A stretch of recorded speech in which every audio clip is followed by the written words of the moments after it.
to Tobago, broadcasting the beauty of this island paradise to the world.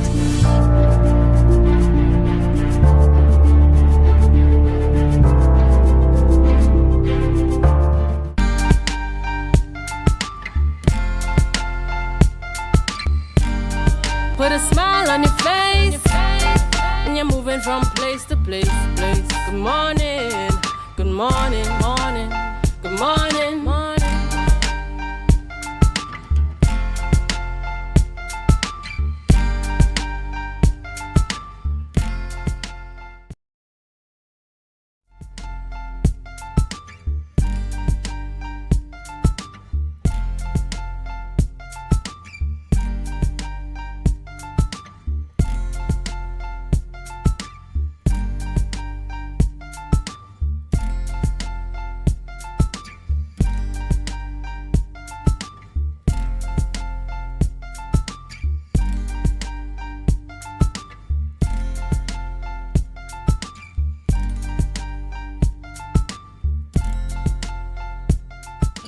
Good morning, viewers, and welcome back this morning to Tobago Updates Morning Show. I am your host, Renessa Ortiz. It is good to be on the screen with you this morning and continuing the conversations. Today is Thursday, March 12th, 2026, and I am joined in studio this morning by a new face, Nicole Williams Wilson. Good morning and welcome. Good morning, Renessa. Good morning, Tobago, and it is indeed a pleasure to be with you all this morning as we continue the conversation. Yes. So this morning, Nicole will be joining me and co-hosting on a wide variety of conversations we'll be having this morning. But before we get into any of that, we're just going to head on over to news in 90 seconds. Claims of a secret U.S. military presence in Tobago. A new era for Tobago's contractors. And the Division of Education settles sports disputes. Your news in 90 seconds starts now for Thursday, March 12th, 2026. A major claim is rocking social media. Unity of the People political leader Nkosi Phillips is alleging that exactly 150 U.S. soldiers remain stationed at 3 Tobago hotels. Phillips claims the troops have remained on the island since the 2025 installation of the controversial radar system at the A&R Robinson Airport. While the government has previously confirmed a U.S. presence to protect the U.S. $3 million a day radar investment, this new claim of a sustained large-scale deployment at local hotels has sparked fresh fears and calls for transparency. Turning to local development, Chief Secretary Fali Augustine has formally recognized the General Contractors Association of Tobago. In a key meeting at the Hochoi Charles Administrative Complex, the two sides discussed Tobago-centric development and business sustainability. The Chief Secretary is vowing to work closely with GCAT to ensure local contractors are prioritized in the island's construction sector, aiming for a more resilient and protected local economy. Finally, the Division of Education has resolved the 4 major discrepancies following the primary school's track and field zonal meet. After review of the results, the Sport in Education unit confirmed that adjustments were necessary and results have been corrected. The division is commending the 249 student athletes for their sportsmanship while reaffirming its commitment to transparency in school sports. That was the news in 90 seconds. Tune in again at 6:30 p.m. for our full newscast. Now, Nicole, I know before we came on air, we were speaking about the Division of Education and the primary school track and field zonal meet. You were speaking about an issue that was recently put in the public domain. Care to share a little bit about that? Yes. What would have happened is that, some students, and even parents, they found that they would have been a bit slighted as it relates to the results. But I really and truly commend the Division of Education and the sporting units because they jumped on the issue and they dealt with it very quickly, as you can see in the release. Yeah, some persons and I think what could happen is that they could have the the timing of the sports, to make sure that these students, those who coming first, that you really and truly know that they came in first. And that was the issue.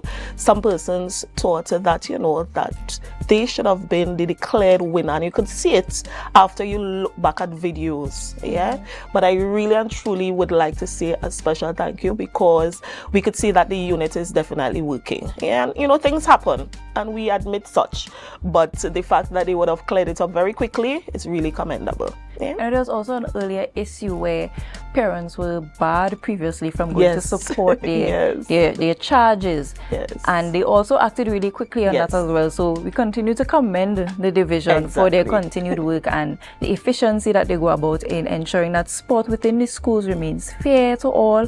Parents feel included, the children know that they are supported, and we want to continue asking them to act quickly on all of these issues to continue to build that trust and that confidence, not just with the parents but with the students as well. Yes, most definitely. Now, viewers, we're going on to the celebratory part of this morning. We're going on to the birthday segment. We have quite a few birthdays this morning.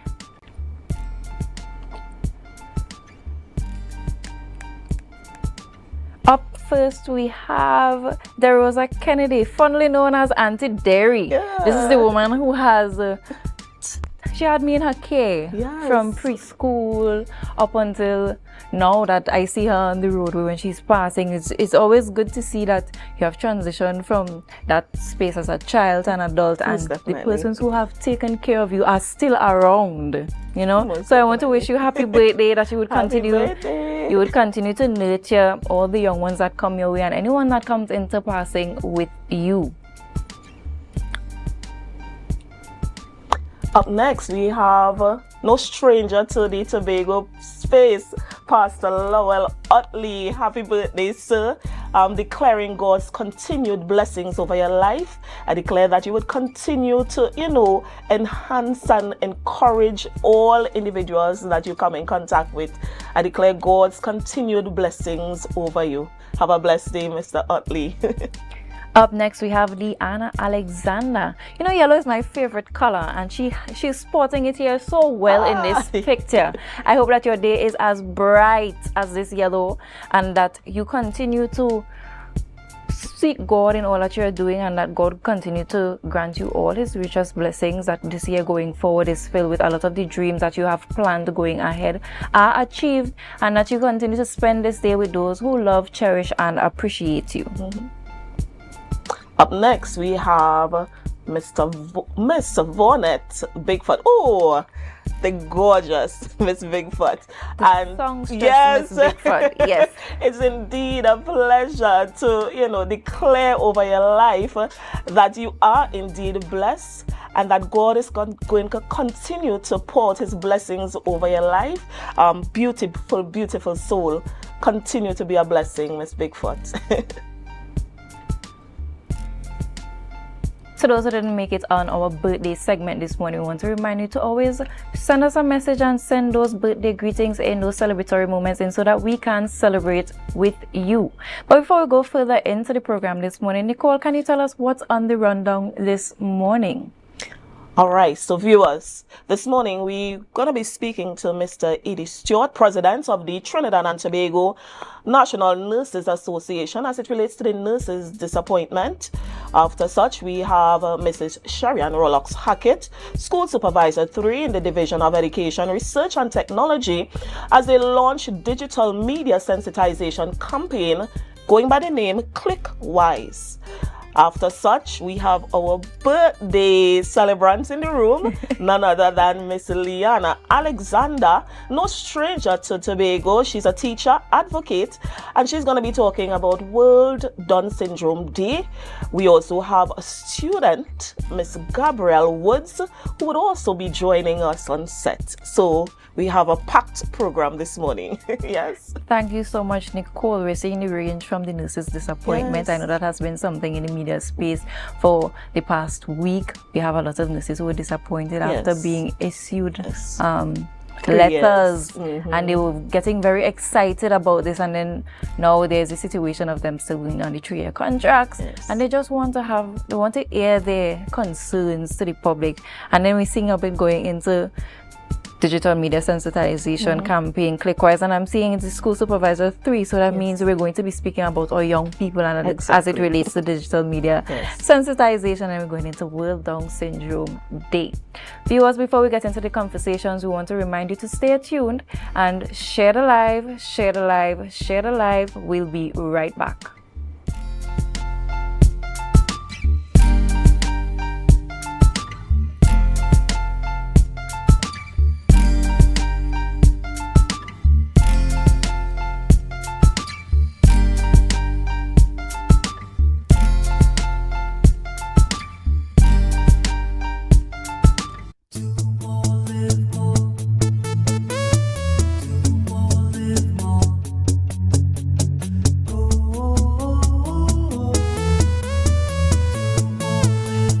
This is how it's gonna go. They better look up and look, 'cause this is your show, and everybody's gonna know. Say it to them once again. They better look up and look. This is your show, and everybody's gonna know. That's how it's gonna go. They better look up below, 'cause this is your show. Do more, live more.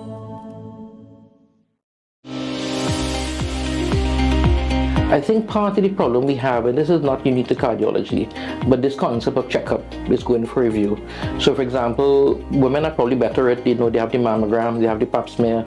An older patient may have a schedule with a healthcare clinic. For a lot of people in their 30s and their 40s and their 50s don't think of our healthcare as being part of a proactive thing. So they're waiting for something to happen, then go to the doctor. Be viewing Caribbean Medical TV on this station.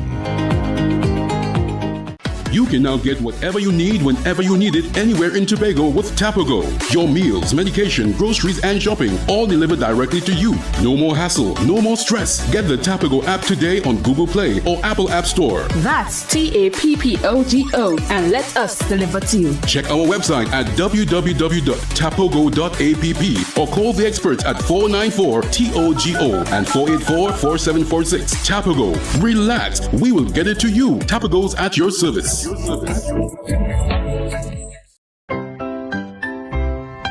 Hop, hop, hip hooray, Easter money's on its way. Some bunny's getting a great rate today.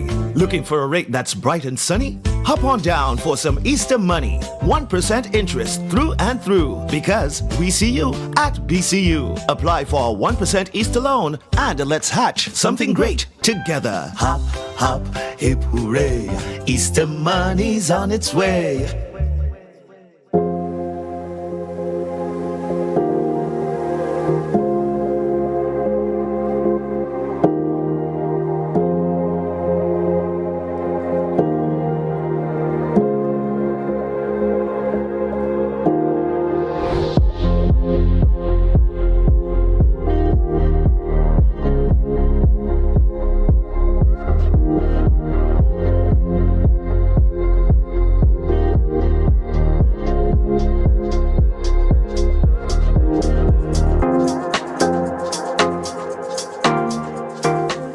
Welcome to Tobago Glass Supplies Limited, where innovation meets excellence and service reigns supreme. Our commitment is simple: to provide high-quality, innovative aluminum, vinyl, and glass solutions for both commercial and residential spaces. At TGSL, we don't just meet needs, we exceed expectations.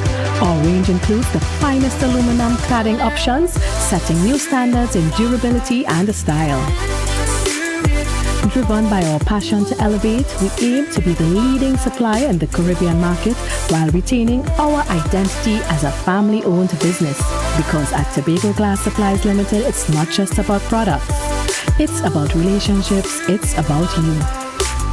Innovation, quality, service. That's Tobago Glass Supplies Limited.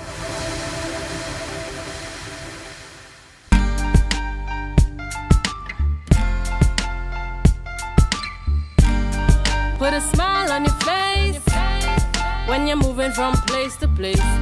Good morning, good morning, morning, good morning, morning.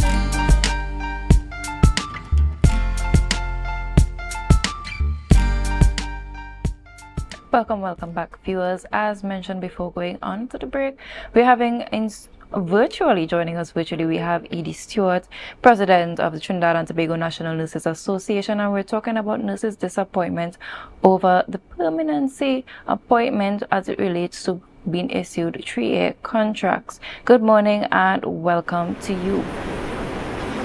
A pleasant morning to you and your listeners. Thanks for having me. Now, Mr. Stewart, for viewers who may not fully understand the issue, can you explain what the recent announcement about permanency for nurses actually mean? Well, we would have taken note of the Secretary for Health statements within the media where she would have indicated that it's a process whereby, first I want the Secretary for Health and the administration of the TRHA for even initiating this process. It has been overdue, and it was indeed welcome last year when formal letters of permanency of employment began within Tobago. It's an exercise that started in Trinidad, and it's an exercise that the association has been lobbying all 5 regional health authorities to engage in. It was extremely unfair that nursing and midwifery personnel and all healthcare workers by extension were placed on these short-term forms of employment. In the Tobago space, the bulk of persons were placed on 2- and 3-year contracts, to be really unacceptable when you compare and contrast that with other sectors, police, fire, prisons. They are not placed these short-term contracts because you do not envision that you would not need police officers within 2 years. You do not envision that you would need prison officers in 2 years, and likewise you do not envision that you would not need healthcare workers in 2 to 3 years. So what is the justification? What was the justification for having healthcare workers and nurses and midwifery personnel by extension on these very short-term contracts? So we were indeed pleased. We have been liaising with the Secretary for Health and the executive of the TRHA under multiple CEOs, and we were indeed pleased that they initiated the permanency process.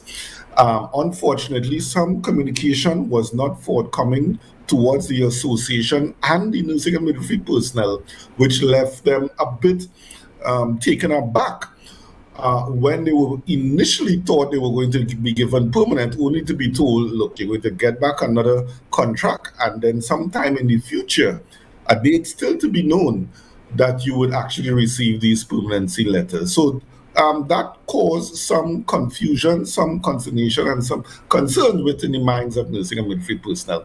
But we are thankful that the Secretary of Health has clarified and forward for a quick resolution to this issue. Yeah. I want you to continue sharing with the viewers what are some of the challenges that contract nurses have faced over the years that makes this such an important issue, because there are viewers who may be looking on who may not fully understand the scope of why permanency is such an important issue for our nurses.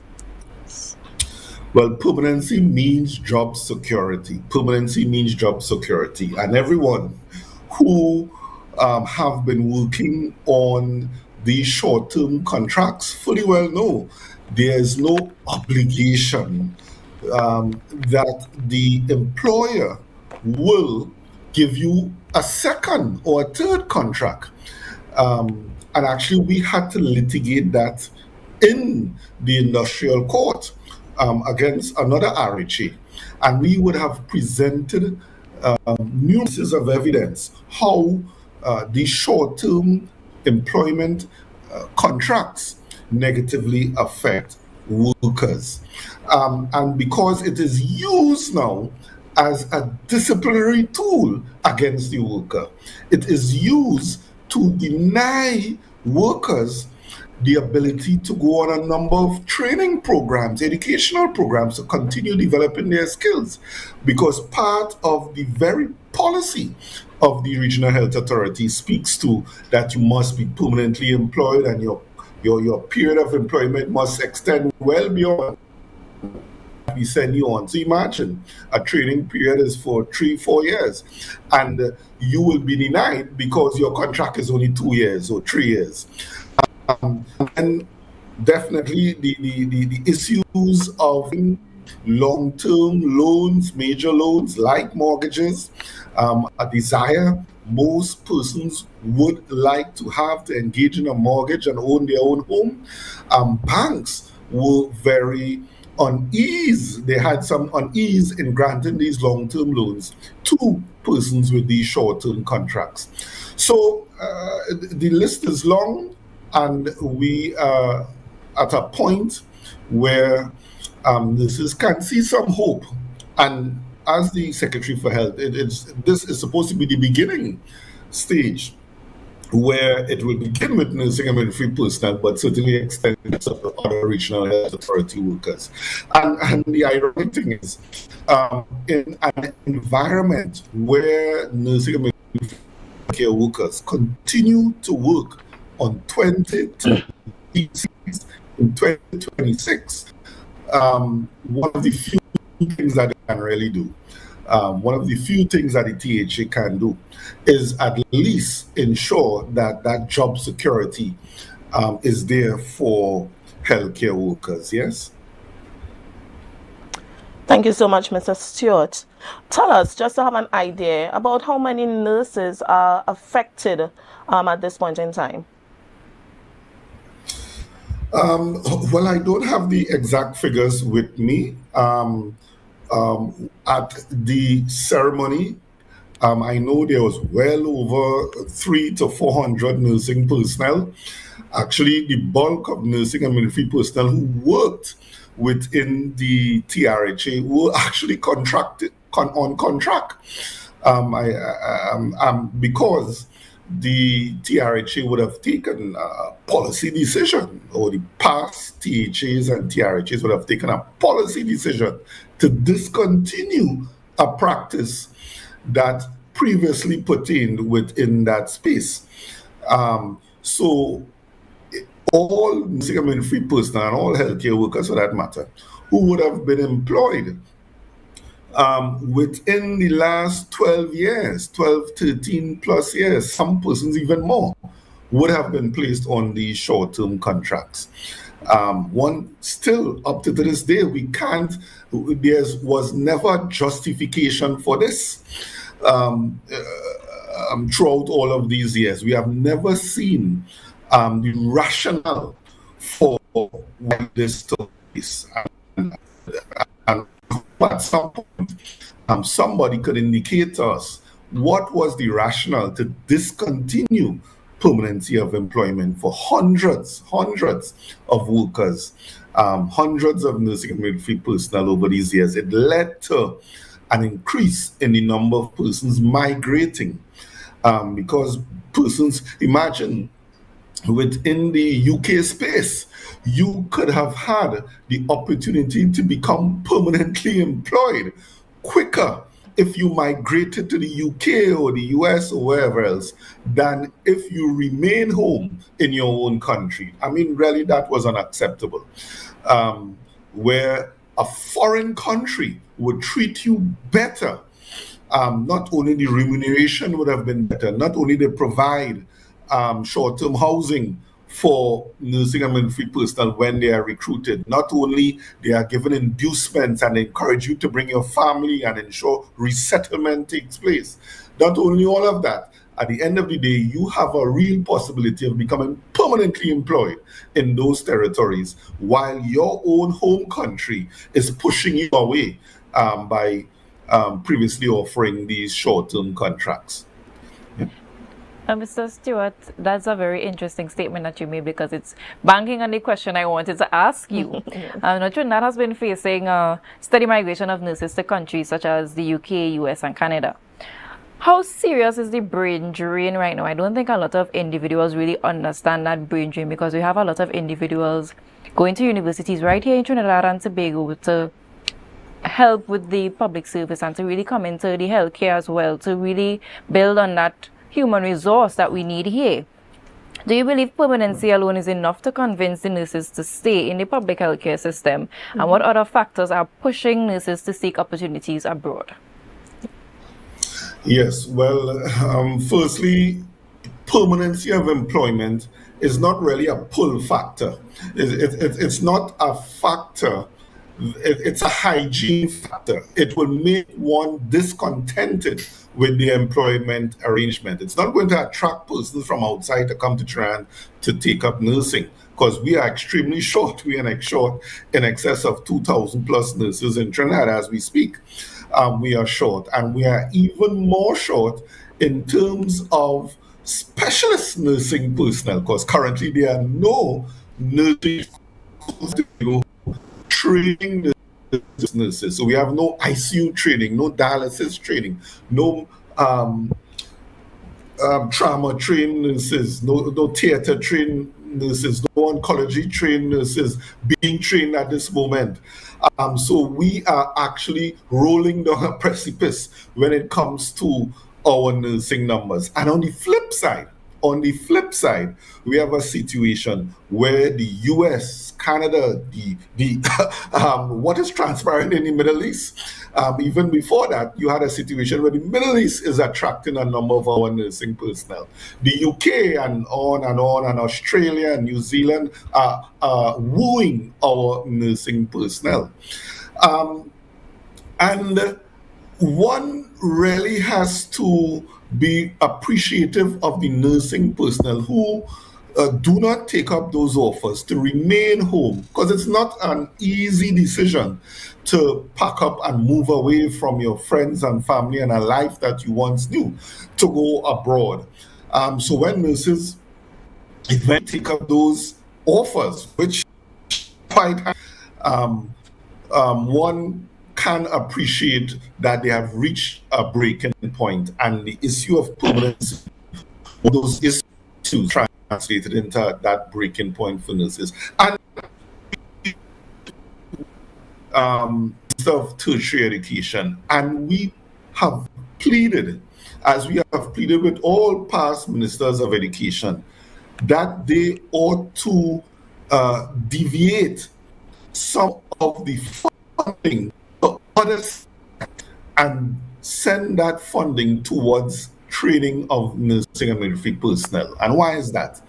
Because worldwide there's an extreme shortage of nursing and midwifery personnel. In fact,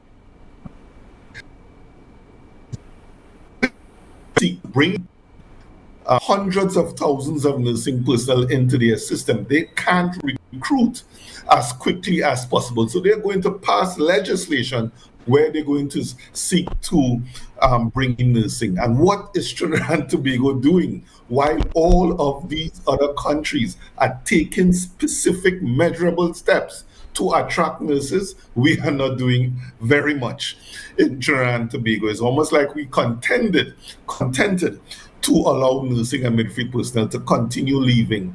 And what this will have a direct impact on the quality of care. And we always remind persons the quality of care that persons would receive when they enter our health institutions. Yeah. Mr. Stewart, I really want to commend you for the excellent work that you're doing, especially with the fact that you would have stated that you're going to be having a meeting with Dr. Faith Brebner to make sure that the issue is clarified. The platform is open to you this morning. How would you encourage our nurses?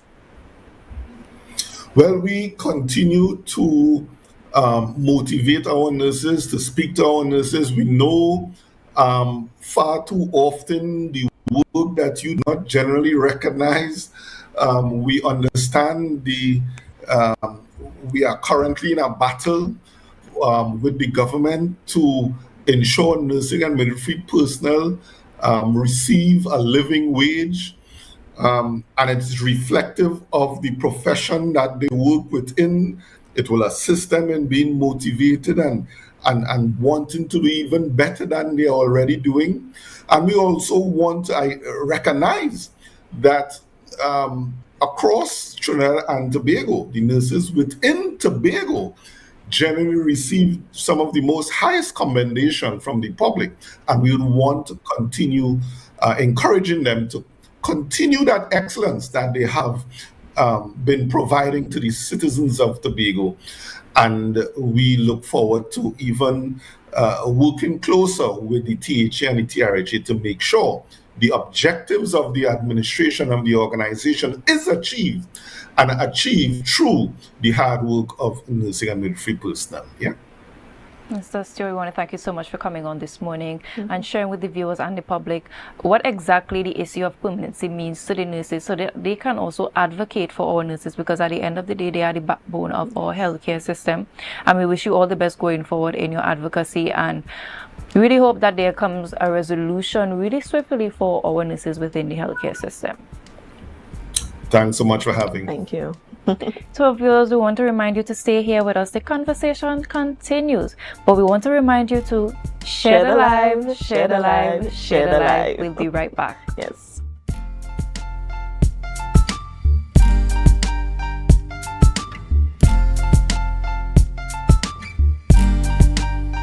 The Caribbean is more than just a place. It's a spirit, resilient, vibrant, and full of possibility. Rooted in connection, driven by community. It's who we are and the heart of everything we do. For over 150 years, we've been right here, invested in the Caribbean, its people, and its progress. And today, we're going even further. Liberty Business, rooted in the Caribbean, committed to you.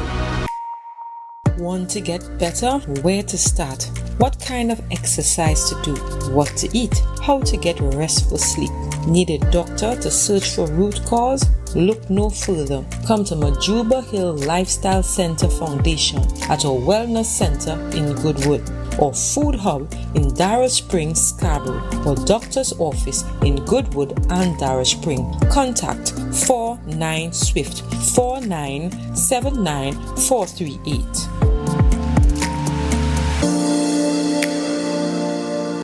In a world where our health defines our future and the Caribbean stands on the front lines of climate change, rising NCDs and global challenges, knowledge becomes our greatest defense.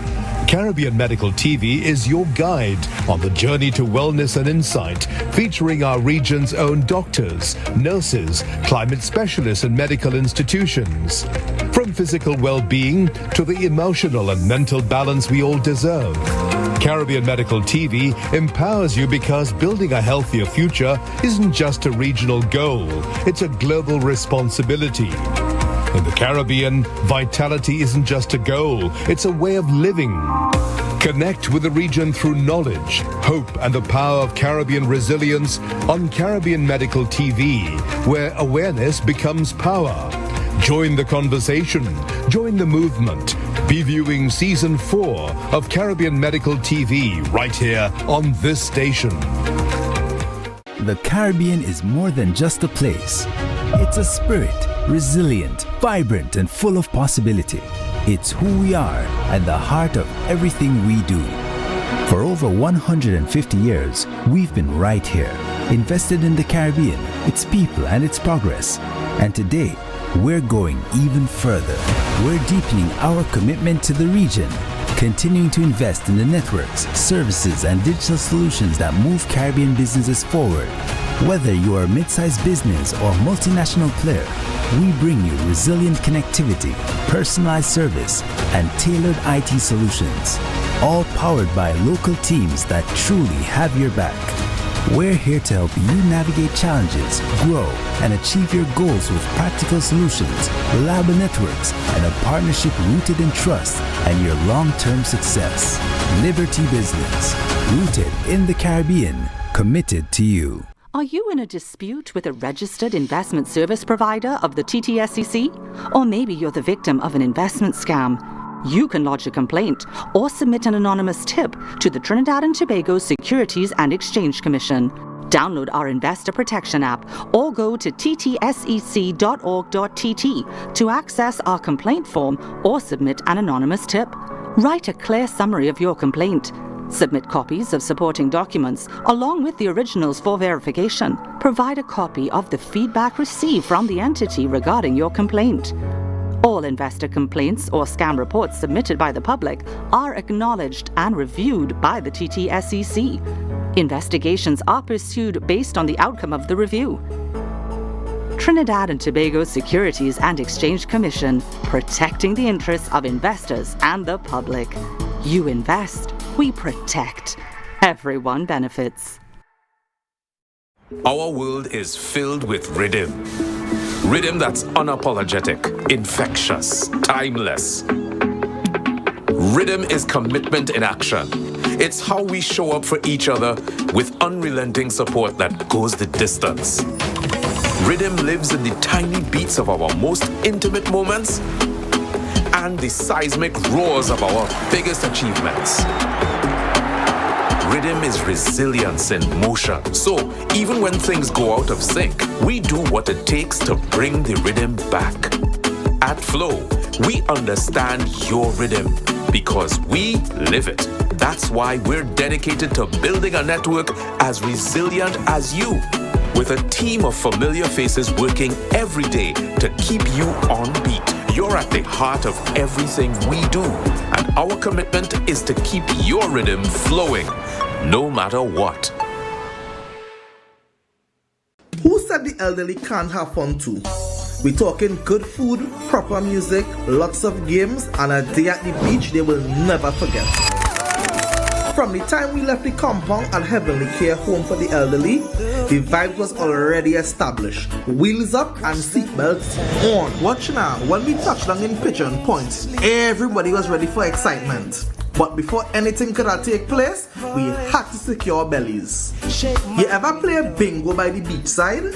Well, that was the first activity on the roster, and boy did these seniors have fun.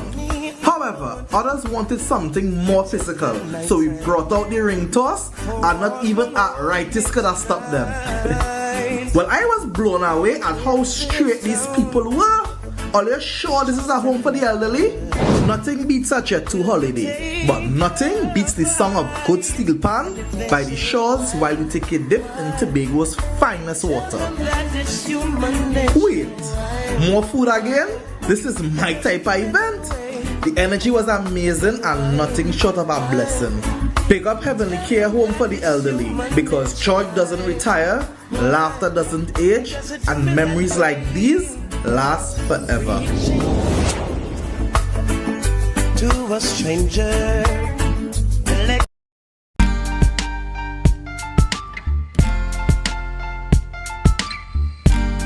Put a smile on your face when you're moving from place to place. Good morning, good morning, morning, good morning, morning.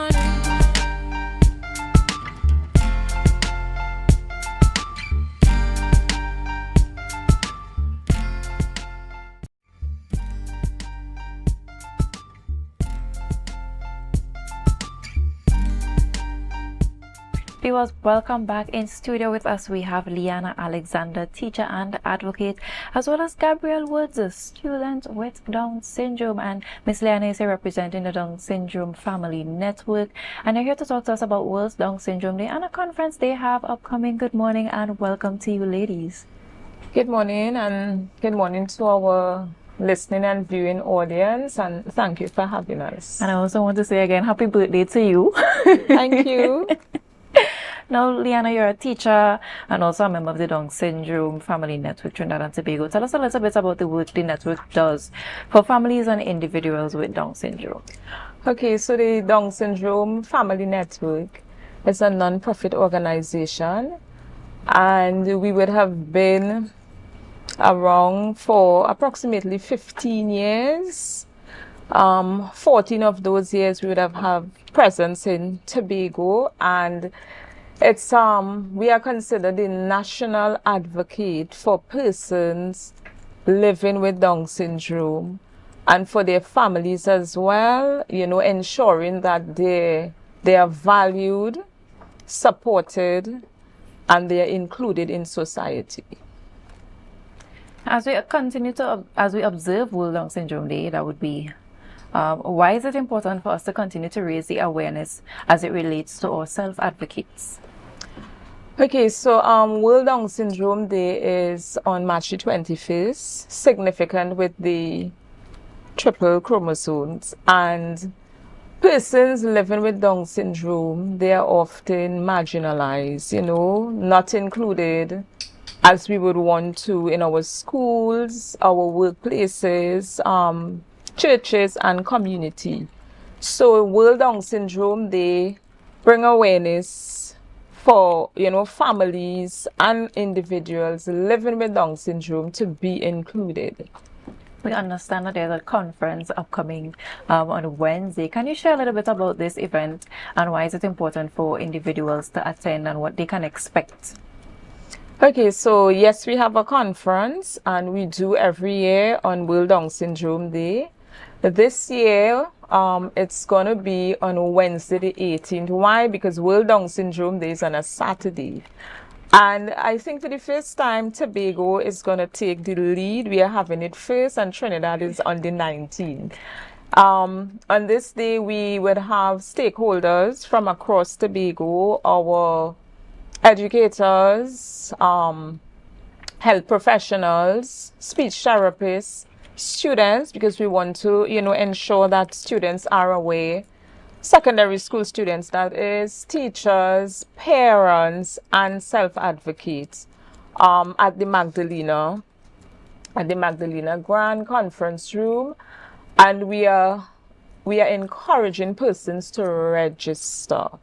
Right now, for Tobago, our conference is at no cost to the public. So yes, there is a cost, but we have some sponsorship.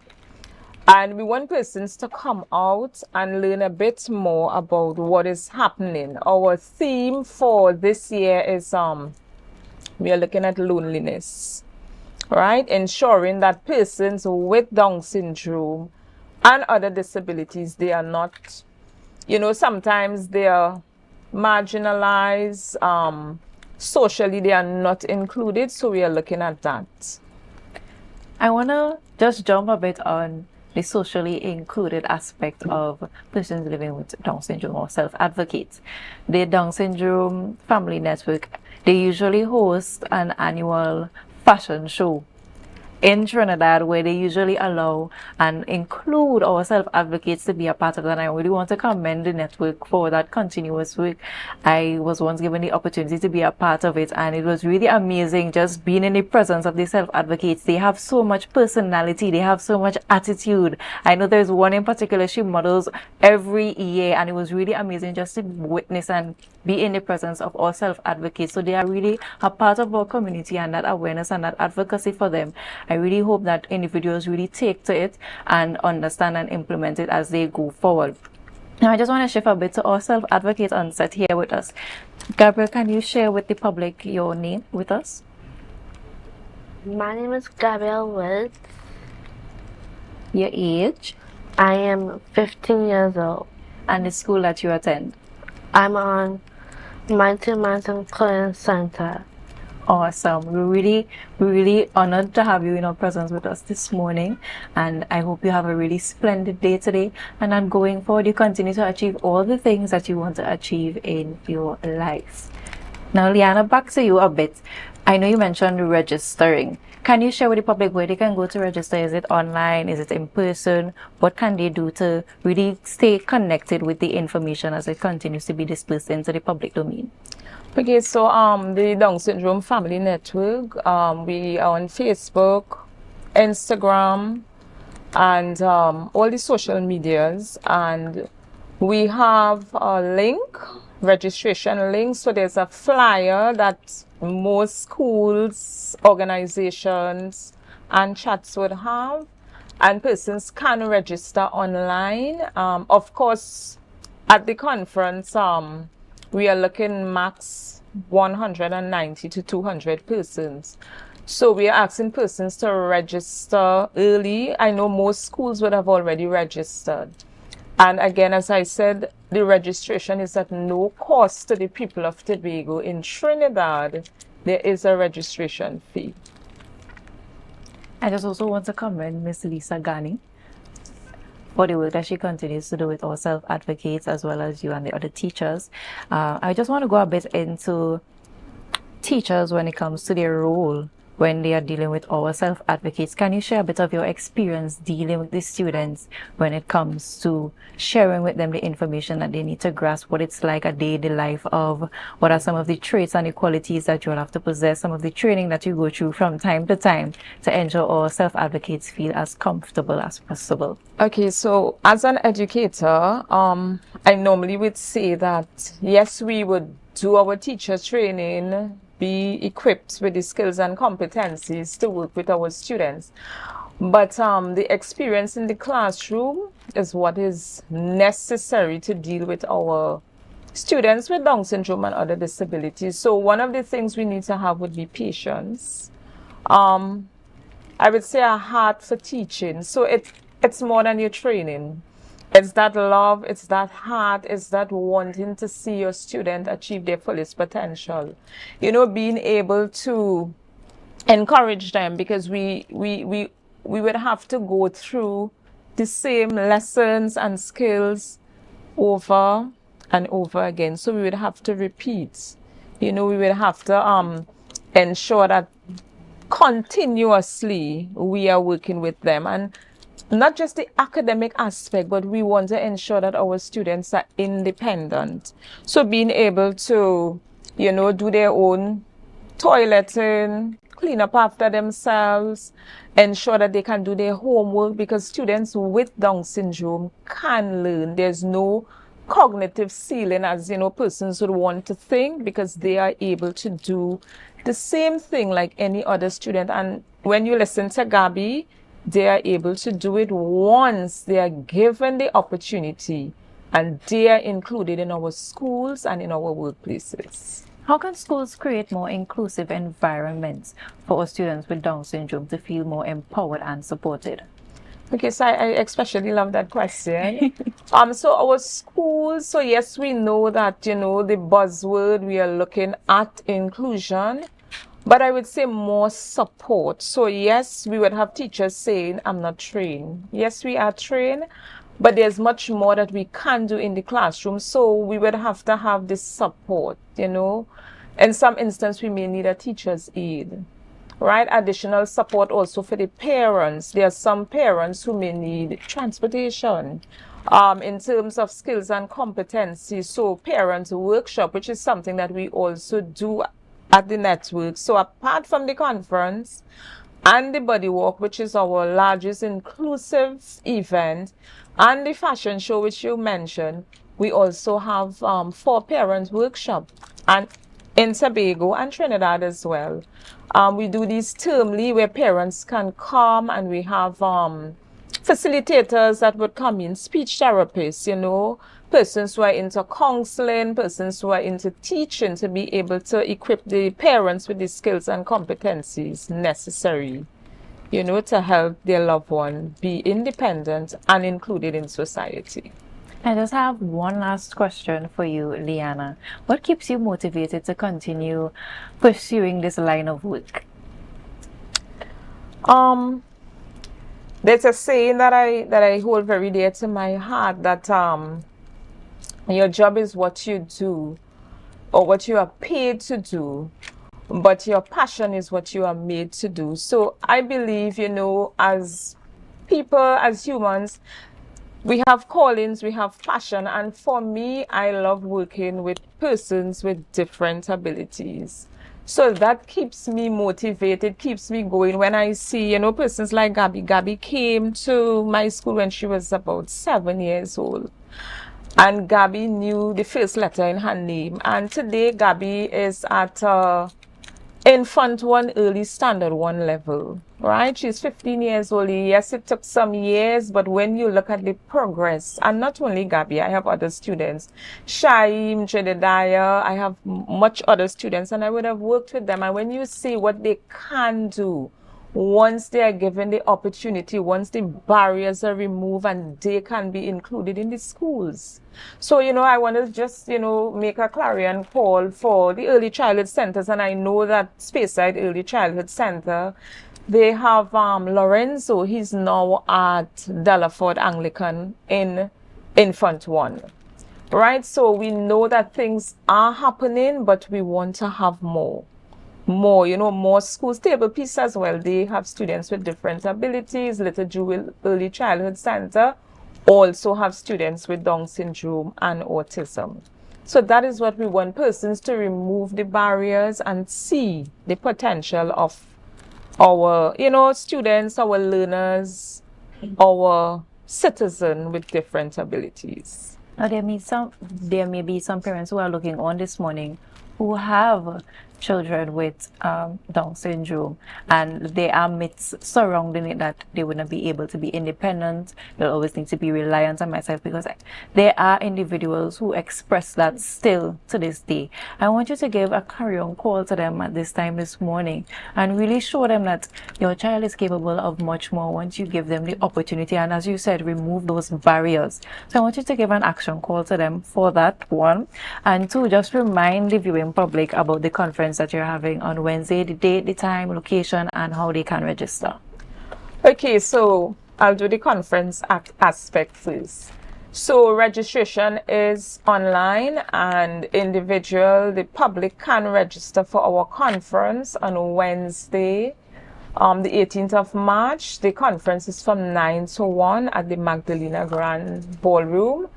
And also our speaker, so our featured speaker is an individual with Down syndrome. And Matthew is able to, and he's also getting married. Oh, right? So awesome. They can have relationship. He's a ballroom dancer. He's a self-advocate. He's into a lot of different things. So they need to come on down and see. We also have another speaker, John Paul Belma, and he's also a self-advocate with a physical disability, but he's also an attorney at law. So he advocates for individuals and their rights, the human rights aspect. So when parents can come to these conferences and they can see that persons with disabilities can be just like any one of us once given the opportunity for education and work, I think they would be motivated. I think that they would want to say, hey, my child can also do that, but they have to ensure that they go to school. They have to ensure that they take them to the mall. They take them out, take them to church, take them to social events and include them, because inclusion starts at home. We're not going to be hiding and wondering, take them out. Because, Gabby's like all over. Gabby's also a model, right? Gabby's also into modeling. So when we do this, because when our students feel empowered, when our children are empowered, because a student or a child or an individual, they do not know that they have a disability until we say to them. Yes.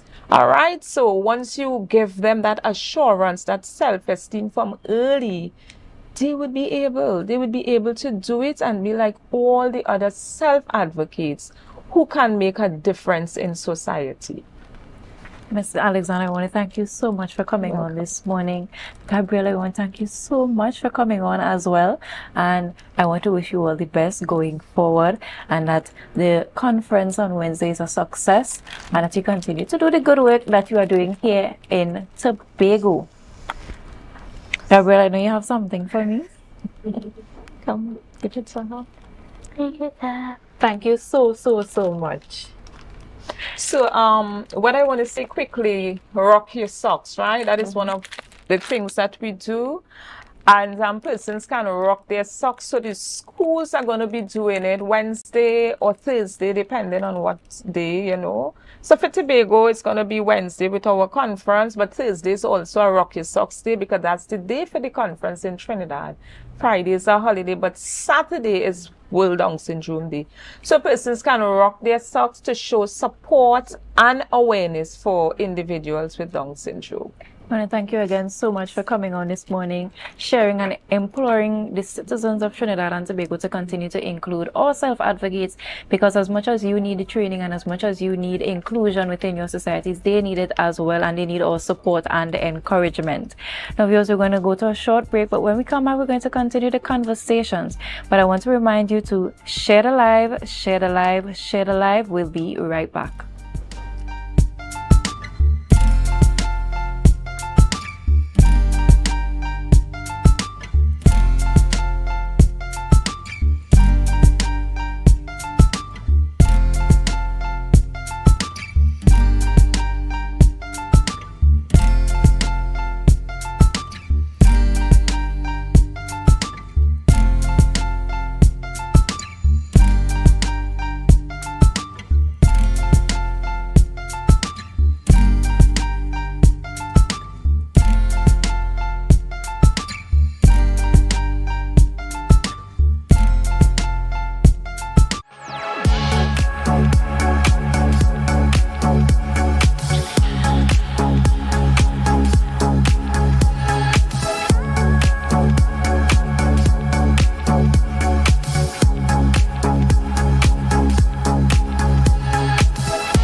You can now get whatever you need whenever you need it anywhere in Tobago with Tobago. Your meals, medication, groceries, and shopping all delivered directly to you. No more hassle, no more stress. Get the Tobago app today on Google Play or Apple App Store. That's TAPPOGO, and let us deliver to you. Check our website at www.tapogo.app or call the experts at 494-TOGO and 484-4746. Tobago. Relax. We will get it to you. Tobago's at your service.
Caribbean is more than just a place.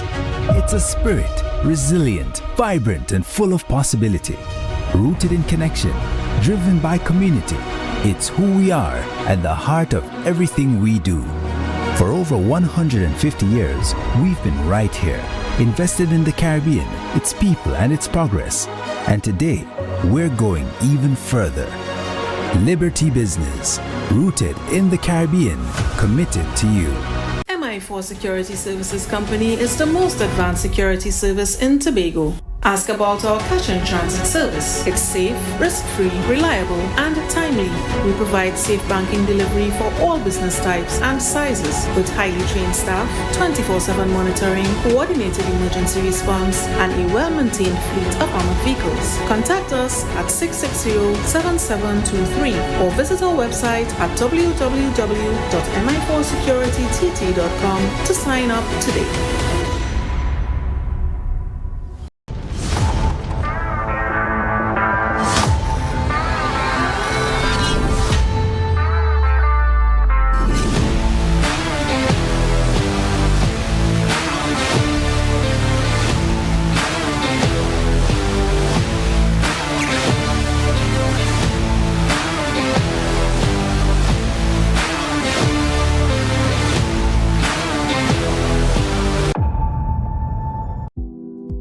Goals, we've got them. At S&R Hair Fantasy, we provide a wide variety of quality hair, the latest hair accessories, adult toys, skin lightening products, female underwear, and much more under one roof. Check us out on Shelbourne Street in Plymouth or call us at 317-0808. We're open Monday through Saturday, 10 a.m. to 6 p.m. S&R Hair Fantasy for queens who know exactly what they want.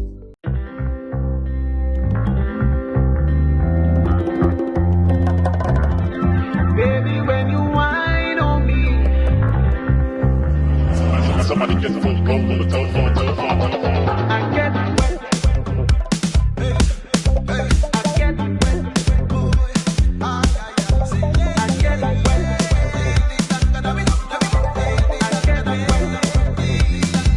I'm looking all through the party. I hope I find you there.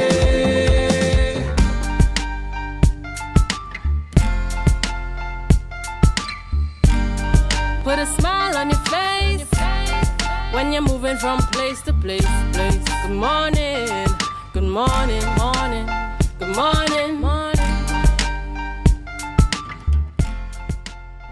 Well, welcome back, viewers. As we continue the conversation, we have two wonderful persons in studio with us. We have Mrs. Sherry-Ann Rollocks Hackett, our School Supervisor 3 in the Division of Education, Skills and Innovation, and also joining us on set, none other than Miss Tennille Hill. Yes, Mrs. Tennille Hill, and she's the Communication and Marketing Manager of TPAC.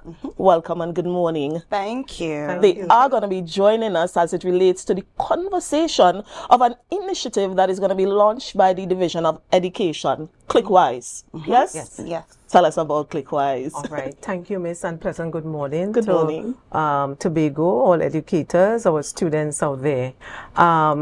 This morning we are simply here to inform Tobago that we are about to launch our digital media sensitization campaign called Clickwise. Yes. Now, the WISE is an acronym for Web, Intelligence, Safety, and Empowerment.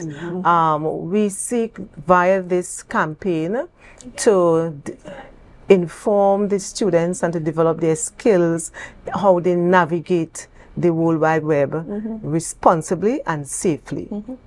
We have seen some of the videos that our young people have posted and captured online.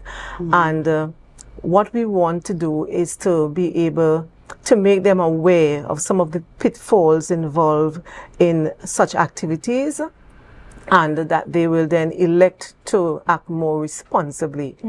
Their digital footprints is very, very important. And even the relationships that they engender online is also important, because that in itself can expose them to danger.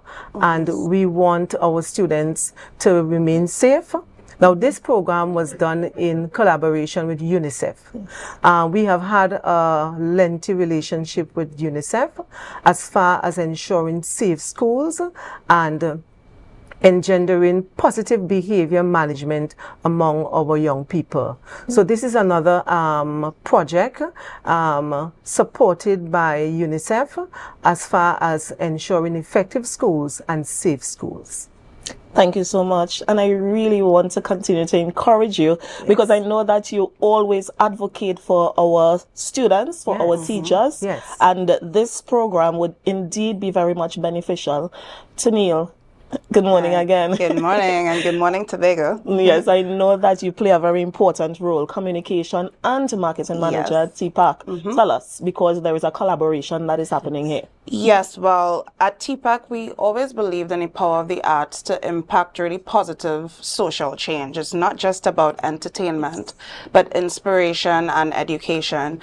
And we were quite honored to have the Division of Education approach TPAC with a very exciting, what I say, multimedia project. I mean, selfishly for TPAC, it was really a good way for us to show off all of our areas. You know, TPAC is known for dance, drama, music, and film. And of course, we were able to use all those 4 powers to unite with DTEC, well, no longer DTEC, and UNICEF to come up with 2 what we call short films. So one is a short film called Clickwise, similar to the event name, and it really deals with the issue of predators online and how we as adults, the parents, the teachers, have a responsibility to be cyber guardians. But it's also giving a message to young people about what you can do to be safe online, and unfortunately showing the repercussions of what happens when you're not safe online. So it's a very sensitive topic. We were able to collaborate with a psychologist to ensure that we get the message across in a way that's not too traumatizing, but it's a very important message, Nicole, and we had to deal with it, and that was the mandate of the division, and we were happy to bring it to light.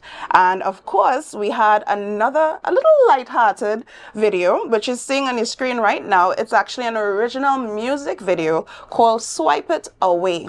Now, this is a way where we thought music could connect to young people, and we had a lot of young people actually there. We had students from different primary schools across Tobago and high schools across Tobago showing off the dance moves. It was a collaboration between our CEO, who of course has film experience. He would have written Clickwise and also written this particular song along with our music director, OJ Richards, with collaboration with Dwayne White, one of our drama residents, who is the main singer. Yes, we have multi-talented residents, and as well as who we know as Chappie, aka John Chapman, one of our dance residents helping with the choreography, and of course bigging up Daniel Batiste, who used to work at TPAC and is now a drama coordinator at the division. Even more collaboration, who would have sang in the particular music video, but also would have portrayed our mascot for the entire campaign, a lovable character in the shape of a cursor, a hand, called Clicky. So again, it was a huge collaboration. We also want to say thank you to like our music producer, One Dread. So we hit it on 2 ends, Nicole. We had a more serious short film that dealt with the issues of digital safety, predatorship, even cyberbullying. And of course, we had something a little more lighthearted to appeal to our younger audiences, because while this is for teachers and parents, it's really the kids we want to reach. We want to make sure they get a simple message of swipe it away. Any negativity, swipe it away. So there's also a little dance, involved as well. Swipe it away. So, and that's going to all be part of the event that the division is hosting, and we'll be featured as well, where we'll be performing the music live. So we're hoping it sticks in these kids' heads, because after all the fun is done, at the end of the day, digital safety is so important. We want to see a change in their behavior and their conduct and the choices that they make online. Now, the event will take place on Wednesday, next Wednesday, the 18th at Shaw Park Complex. It begins from 9 to 2 p.m. and we will be featuring students from all the various levels, the primary, secondary schools, who will be involved in the activity. And, you know, ultimately, what we want to do is to develop our students as good digital citizens who will engage others online respectfully and be very aware of all the permutations of what could happen, and also ensure that their engagement is positive. That is what we want at the end of the day. An excellent message, and I'm declaring that it shall indeed be a very excellent day, a good success. Because we really want to continue to encourage students to make right choices. And parents to be and parents. good digital guardians. And one of the things I also want to say is to thank TPAC. When we approach them, the enthusiasm, the professionalism, and working together with us at DIRTEC, we are mighty, proud of them and the contribution that they have made, and we look forward for further future collaboration with TPAC. Thank you so much. Thank you so much, Mrs. Rolox Hackett and Mrs. Hill, for sharing with us Clickwise, a launch that we will all be looking forward to. Thank you for the collaboration. Swipe it away. Viewers, we encourage you to stay with us, because up next we have a GMT with Chanel Felix. So we are heading to that. Shared Alive, Shared Alive, Shared Alive.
The Bell Garden Anglican School is here to entertain and inform you.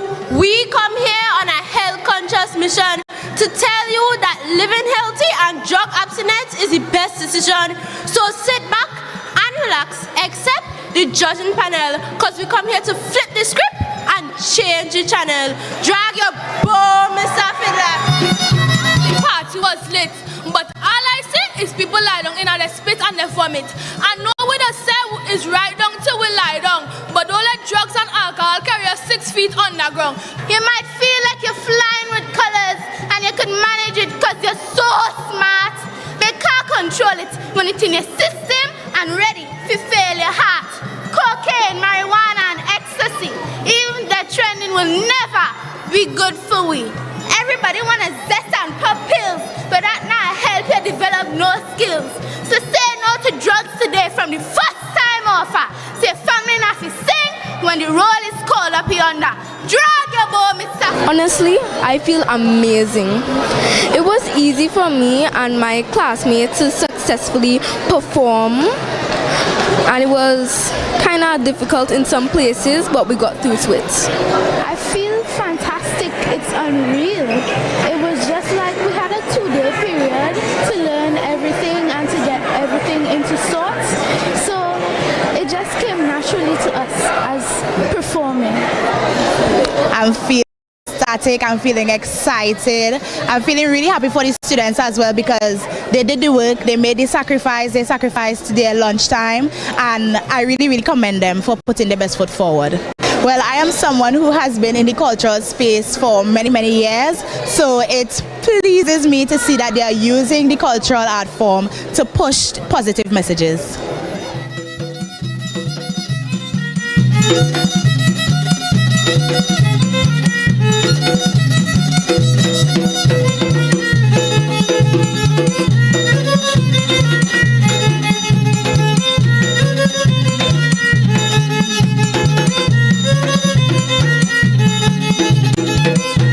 Stress has become one one of the most significant triggers for substance misuse and relapse.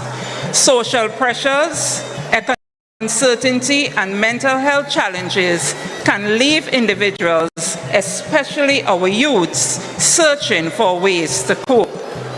Unfortunately, some turn to alcohol, marijuana, and other substances as temporary relief, often leading to long-term consequences for their health, relationship, and future opportunities.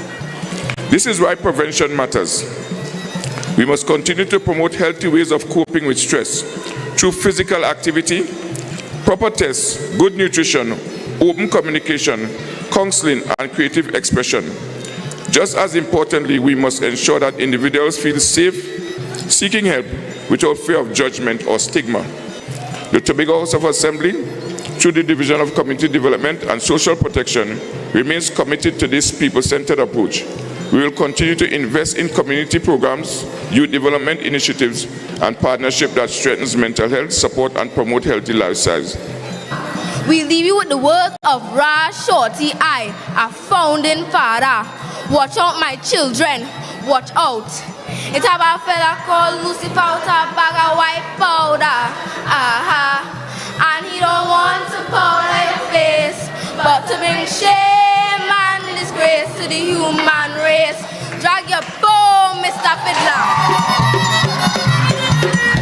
That was a production of the Department of Information, Office of the Chief Secretary, Tobago House of Assembly.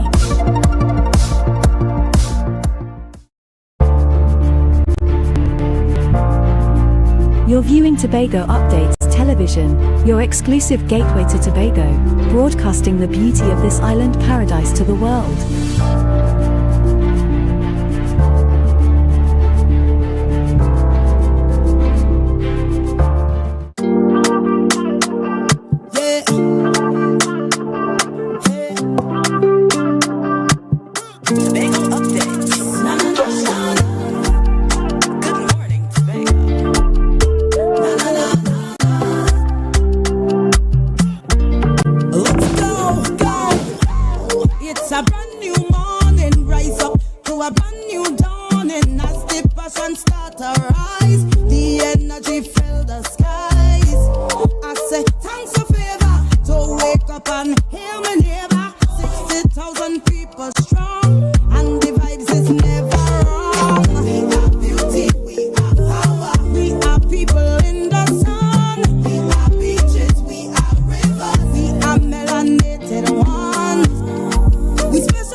Good morning, and welcome back to Good Morning Tobago right here on Tobago Updates. I am your host, Chanel Felix. And ladies and gentlemen, you know, whenever you see me sitting, it's because we're about to have those conversations that you want to have while I ask those questions that you want asked. But before we get into this morning's interesting topics and conversations, let's have our news in 90 seconds. A major claim is rocking social media as Unity of the People's political leader Nkosi Philip has alleged that exactly 150 US soldiers remain stationed in Tobago at 3 hotels. Phillips claims that the troops have remained on the island since the 2025 installation of the controversial radar system at the A&R Robinson International Airport.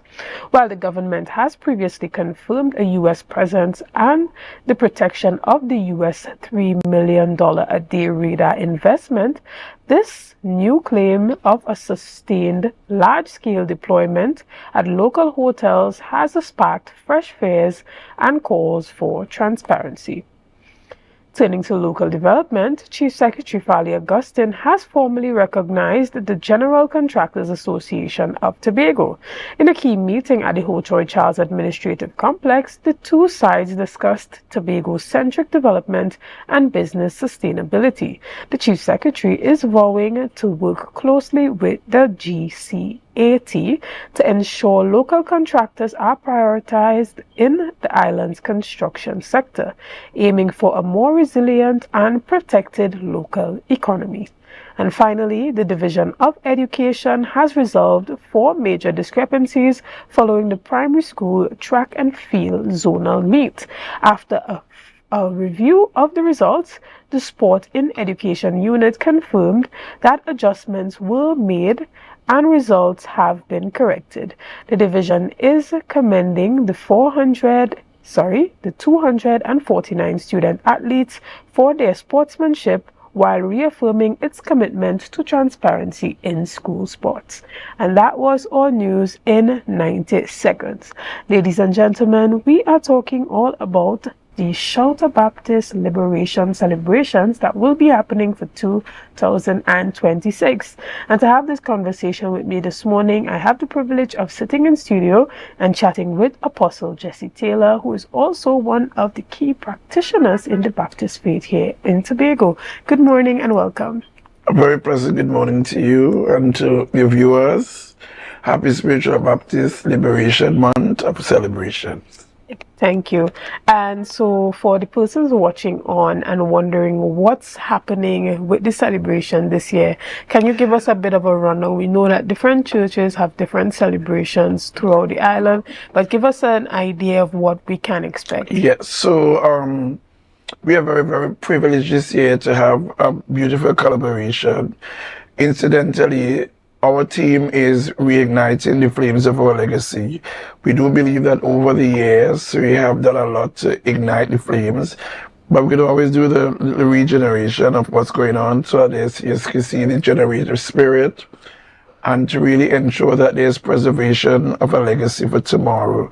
So that we are happy to be joined from Trinidad and from the Caribbean, because we have this beautiful collaboration of a traditional service which is tightly returning to the old past in an effort to rekindle some of those things that were long valued but somehow might have gotten eroded over the time, so that the Tobago United Spiritual Baptist Assembly and Bishop Primus, the Apostolic Bishop of Faith International, would he's already here and in Tobago, and we will celebrate over the next few days as a signal to the celebration that will end on the 30th of March at the usual place on the Signal Hill grounds, whatever.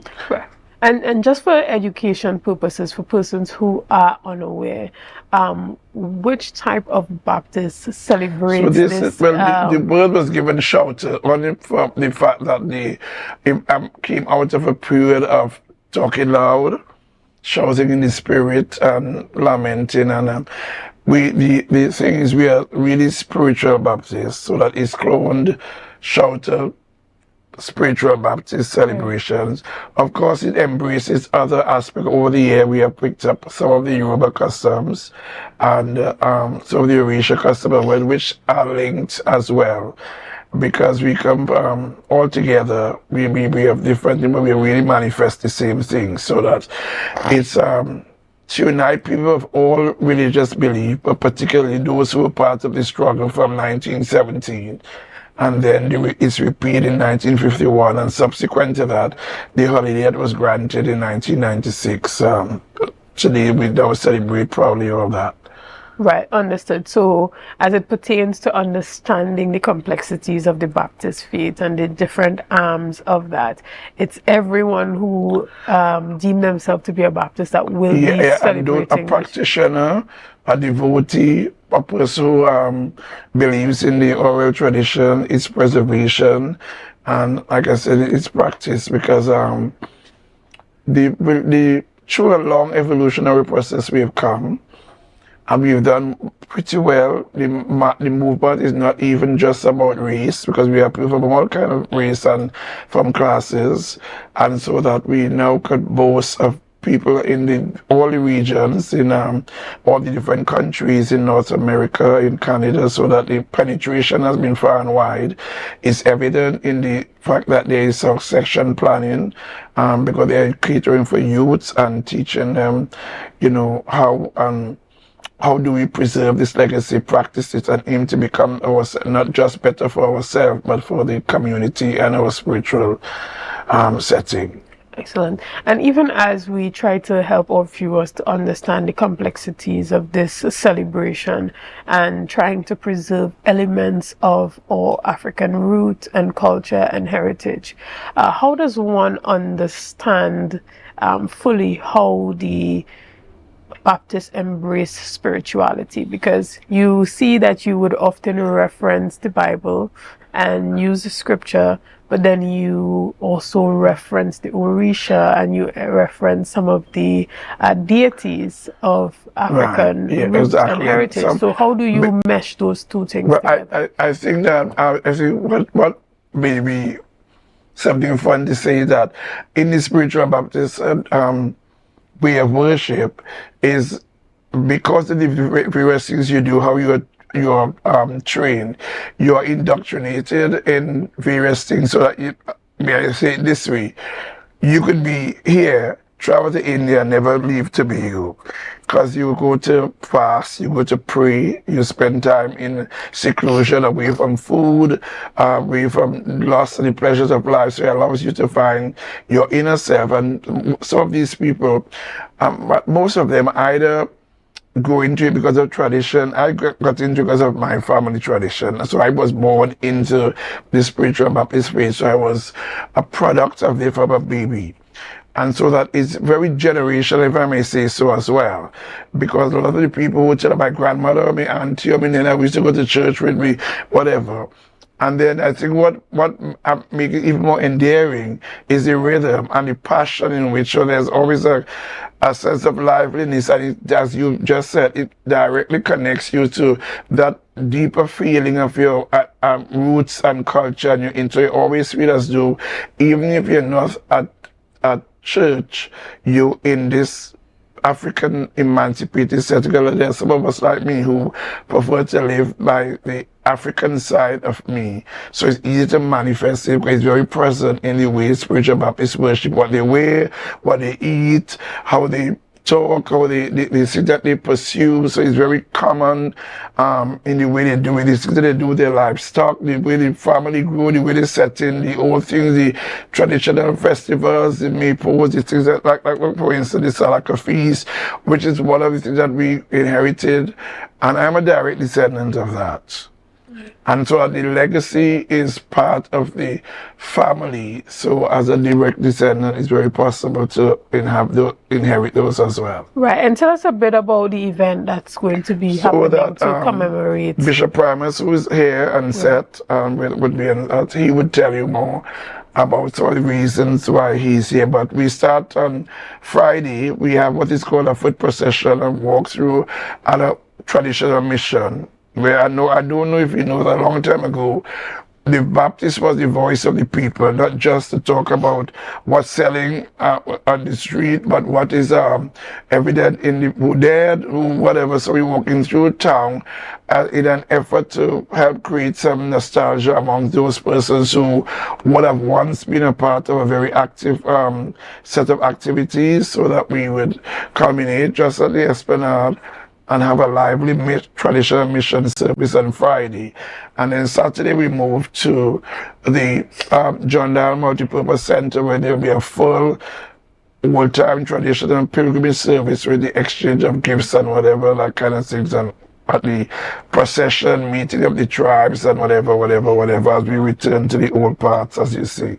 Okay, and so during that procession in Scarborough, is it that we can hear the drums and the ringing of the bells? And singing, ringing of the bell, throwing of the greens. As I said, effort to further physically, the visual process is important. Notwithstanding that we are in need of prayers on the island. So it's a way to highlight some of the activities we will have later on in the season and whatever. Understood. And for persons who want to come out and be a part of it, is it that they have to get a ticket in advance, or they can just come and make their contribution? For a contribution at the venue. That the particular mission is just come to the mission and be part of what's going on. But on the Saturday, there's a kind contribution of $50 towards the event in itself. And right after that, we have the main event being on the 30th, which happens at 10 a.m. with the Tobago United Spiritual Baptist Assembly at the Signatory Grounds, the land that was granted by the Tobago House of Assembly. So we'll have that service there to formally mark and recognize the Spiritual Baptist public holiday in Tobago and Trinidad and Tobago. Excellent. Well, we want to thank you so much for coming on this morning in your capacity as apostle this morning, talking to us about what is happening as it pertains to, that Shelter Baptist Liberation celebration that's happening in Tobago. Is there anything else that you want to say to our audience? No, I just want to encourage people to continue to show on. We have come through a long period of pain, suffering, torture, but I think what's remarkable is that we are now emancipated, liberated and free. We should cherish that in every sense of the word to really maintain our identity and continue to preserve and reignite the spirit of our legacy. Understood. Well, again, we want to thank you for being here. Ladies and gentlemen, we're going to take a quick break right here and we'll be back after this. See you soon.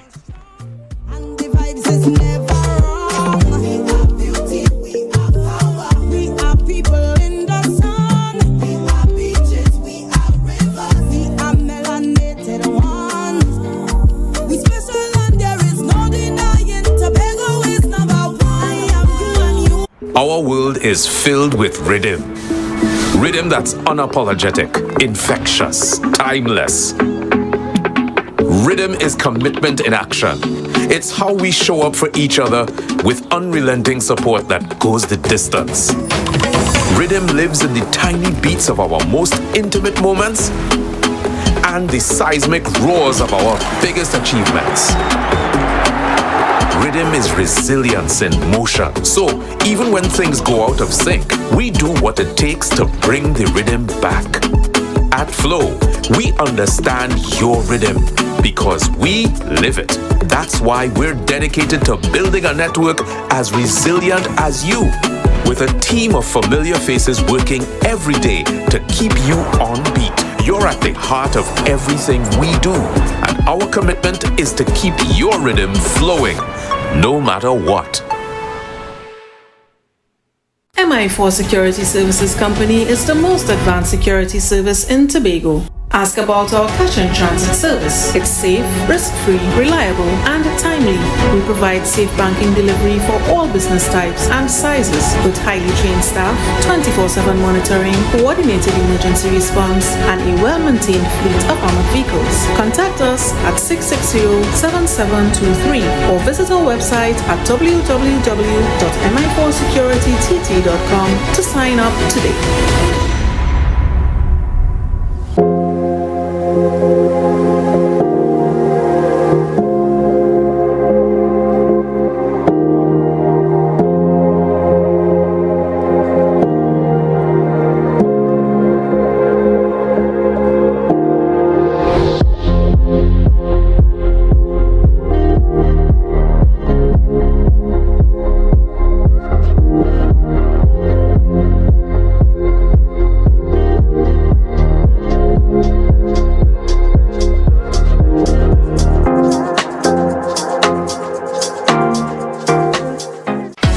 now get whatever you need whenever you need it anywhere in Tobago with Tobago. Your meals, medication, groceries, and shopping all delivered directly to you. No more hassle, no more stress. Get the Tobago app today on Google Play or Apple App Store. That's TAPPOGO, and let us deliver to you. Check our website at www.tapogo.app or call the experts at 494-TOGO and 484-4746. Tobago. Relax. We will get it to you. Tobago's at your service.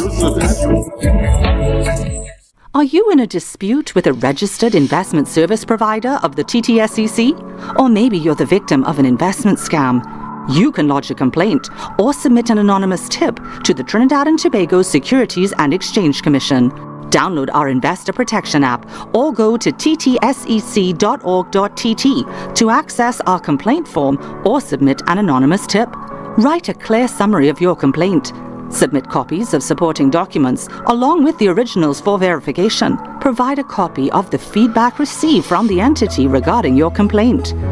All investor complaints or scam reports submitted by the public are acknowledged and reviewed by the TTSEC.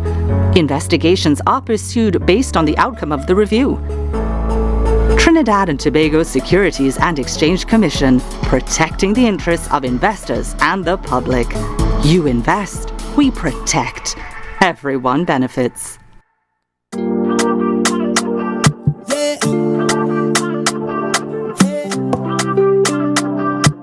Tobago updates. Good morning, Tobago.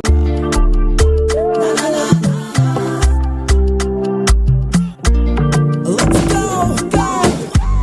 It's a brand new morning. Rise up to a brand new dawning. As the passion start to rise, the energy fill the skies. I say thanks for favor. So wake up and hear me neighbor. 60,000 people strong, and the vibes is never wrong. We are beauty, we are power, we are people in the sun. We are beaches, we are rivers, we are melanated ones. We special and there is no denying. Tobago is number one. I am you and you are me. Together we stronger. Good morning, Tobago. Good morning and welcome back to Good Morning Tobago right here on Tobago Updates. Ladies and gentlemen, we are still talking about the Baptist Liberation celebrations that are happening in Tobago for 2026. And to continue that conversation with me this morning, I have the privilege of chatting with Apostolic Bishop Dr. Winzy Bernard Primus from Faith International Baptist Convention, Inc. Worldwide Fellowship, and he's also the chairman. Additionally, we are also chatting this morning with Bishop Bridget Aberdeen, who is from the Children of the Light Spiritual Baptist Church in Grenada. Good morning and welcome. Good morning. Morning. Thank you very much. It's a pleasure to have you guys here this morning. And so we were talking with Apostle Taylor this morning about the celebrations. Can you tell us a bit about the regional connectivity of this celebration that's happening? Sure. Thank you for having us, and good morning to viewers and people of the diaspora. The celebration this year for us at Faith International Baptist Convention is more or less to bring the members of the diaspora back to that place of worship and not stray. The struggles of the spiritual Baptist faith is real. The way we worship is real. And there is this trust to continue worshiping as our foreparents would have worship and not change the way we worship in the true sense of the word. So this weekend here in Tobago, we would bring people from the diaspora, from the United States of America, from Grenada, from Trinidad, of course, and across the different diaspora of the faith. They would come to Tobago this weekend, and as Apostle Taylor would have indicated earlier on, we would have this open air that we would have done before as during the struggle, and that's what brought the draconian law of prohibiting us of practicing So we would do that on Friday, and on Saturday we would have the traditional pilgrimage, a march, and then, and exchange of gifts and what have you. Right, and so with this celebration that's happening on Friday, it is a procession that's happening in Scarborough from 5 p.m. that ends off at the Scarborough Esplanade. And so who is invited to be a part of this particular procession? Everybody that can come, because the Spiritual Baptist, as Apostle Taylor would have indicated, was the voice, the warning, to warn the politicians, to warn the nation that there's going to be a storm, to warn of things that was happening. So what we are doing is more or less reenacting from the Spiritual Baptist perspective what took place. So if you know the history of the Spiritual Baptist faith, the draconian law that prohibit us, it wasn't able to stop us at all, because we still function, we still had service. And so that, what we would do on Friday, will show to people who do not fully understand what happened in 1917. Yes, when the colonial masters, and they were riding horses in Port of Spain, and somebody rang a bell and threw the guy off the horse, and that brought a law, and that law prohibited us from practicing. But they didn't stop us, because we didn't go underground. We were still having service, we were still shouting and doing whatever we were doing. I wasn't born then, but my grand aunt would have made a jail. My spiritual father, Archbishop Harvey Glood, would have made a jail. And so much of our elders, both male and female, were locked up for that type of practice. So what we are going to do is to say to the broader nation, to the international family, this is who we are as a people. This is what we do. Right. Yes. And Bishop Aberdeen, just as I would have asked Apostle Taylor, persons still have that mental confusion as it pertains to how the expression of the Spiritual Baptist faith is, and drawing from scripture, but also a lot of the time drawing on African spirituality and that type of heritage. How does one differentiate with the use of the scriptures while also drawing on African deities as a part of the worship? How does one make that differentiation? Okay. Good morning to all the viewers, and thank you for having me. Thank you for the question. As Spiritual Baptists, we believe in the Bible, and we trace many of the things that we do and many of the implements and our rituals from the Christian Bible. Now, when you look at other countries, for example, in India or in Hawaii, and those places, based on their culture, how they sing, how they dress, they adapt. So do we in the Spiritual Baptist faith. We have adapted. So we have our drums.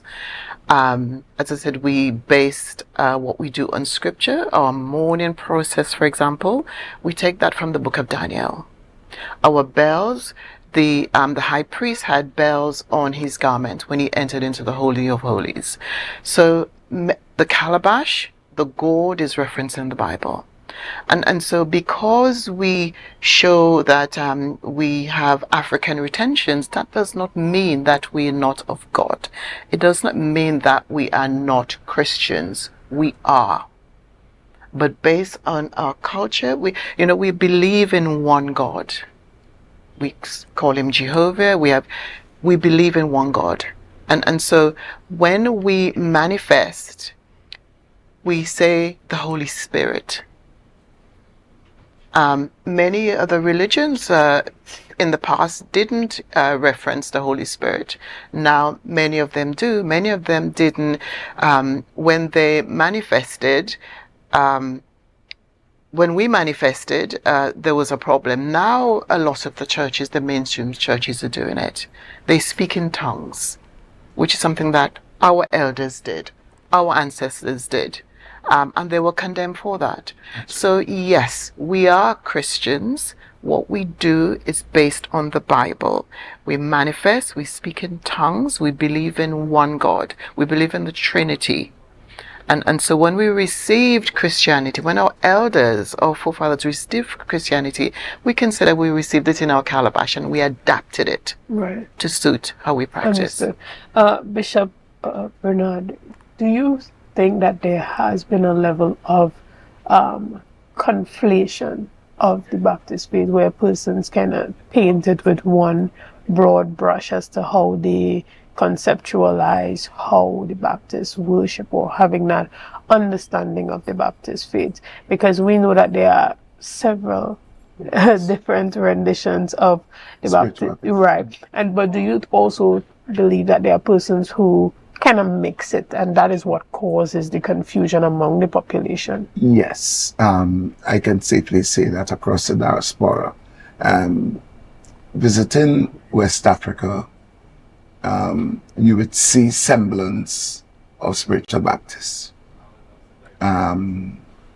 You come down to the Caribbean, you go to St. Vincent, the way we worship in St. Vincent, it's the same thing that we do in Trinidad, but the approach might be different. The way they sing. In the same way in Barbados, yes, you have spiritual Baptists, but in North America, there's a large group of spiritual Baptists in North America. Very, very, very, very large. And so people tend to paint us with one single brush because our brothers and sisters in the racial faith tie their heads, they look like me. They say all of us are one. Yeah, we came out of Africa. We came through the slave trade. Their traditional way of worship, we honor them because they are our ancestors. However, as spiritual Baptists, we worship, as Bishop Aberdeen said, we claim and hold strong to the Word of God, all 66 books of the Bible. We have our ministers that are trained in theology. And so you can't paint all spiritual Baptists to be the same with one brush. There were diversity of gifts, as the scripture says, but of the said same spirit, yes? And so to paint all of us in one, like Shouter Baptist, the word shouter came out of the draconian law. Are we Shouter Baptists? Some people say yes, they're Shouter Baptists. Some people say no, I'm spiritual Baptist. The struggle was not about Shouter Baptists. It was about a people that were prohibited from worshiping in a particular way. Who did they attack? The African man. So the then colonial government would have put pressure on us. They brought a whole law, borrowed out of St. Vincent. In Grenada, there's a law that is still on the books that is called the Obia law that prohibits the Grenadians. And they have not moved it yet. So the struggle within the diaspora is real.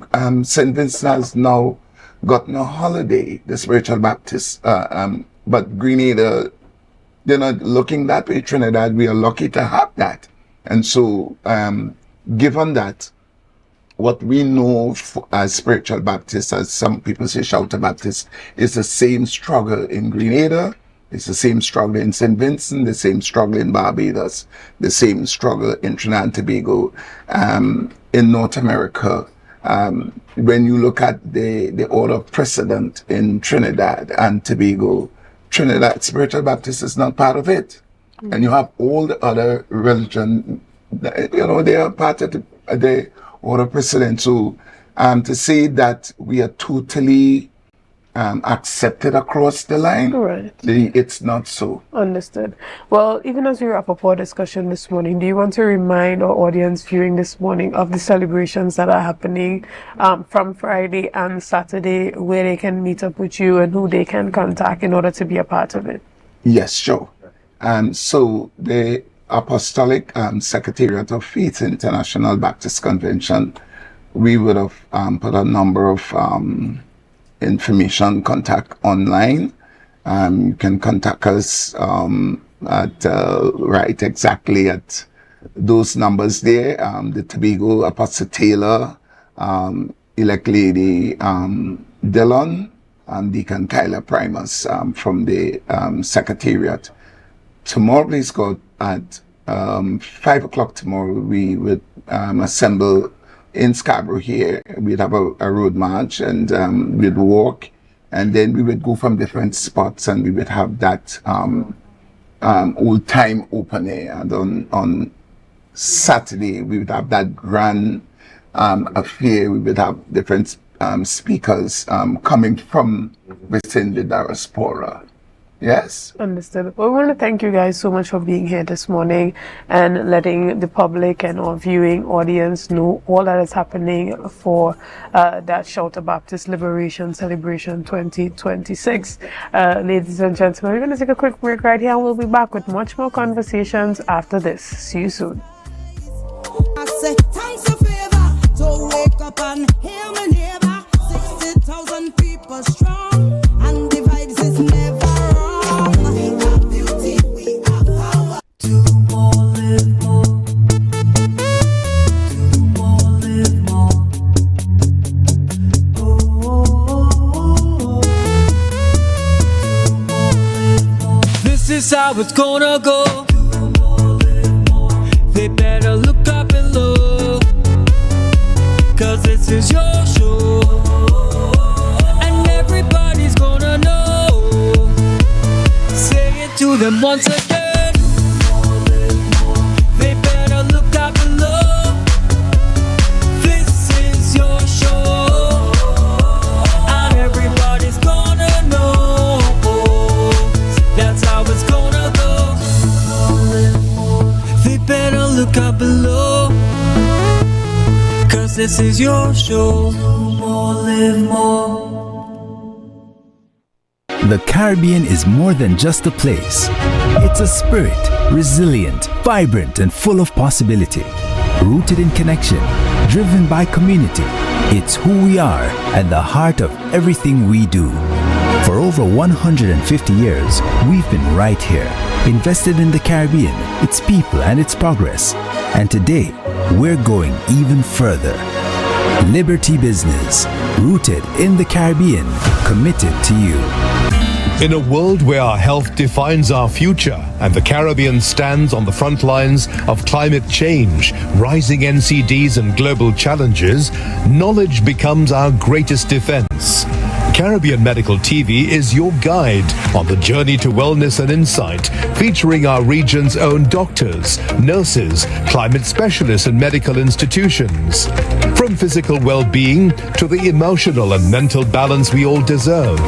Caribbean Medical TV empowers you because building a healthier future isn't just a regional goal, it's a global responsibility.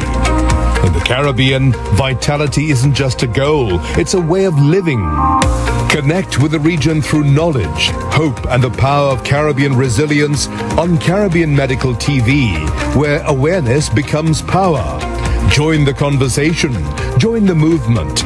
Be viewing Season 4 of Caribbean Medical TV right here on this station. Want to get better? Where to start? What kind of exercise to do? What to eat? How to get restful sleep? Need a doctor to search for root cause? Look no further. Come to Majuba Hill Lifestyle Center Foundation at our Wellness Center in Goodwood, or Food Hub in Darrell Springs, Scarborough, or Doctor's Office in Goodwood and Darrell Springs. Contact 49 Swift 4979 438.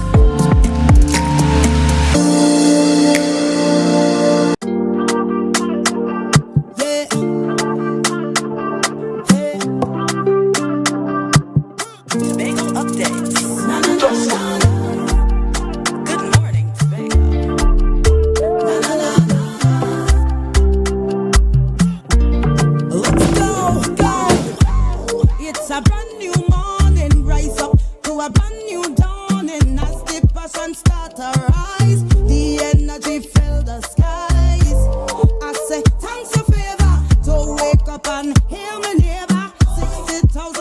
keep us strong, and the vibes is never wrong. We are beauty, we are power, we are people in the sun. We are beaches, we are rivers, we are melanated ones.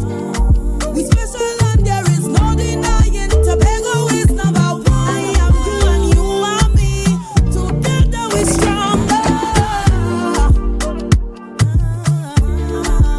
Good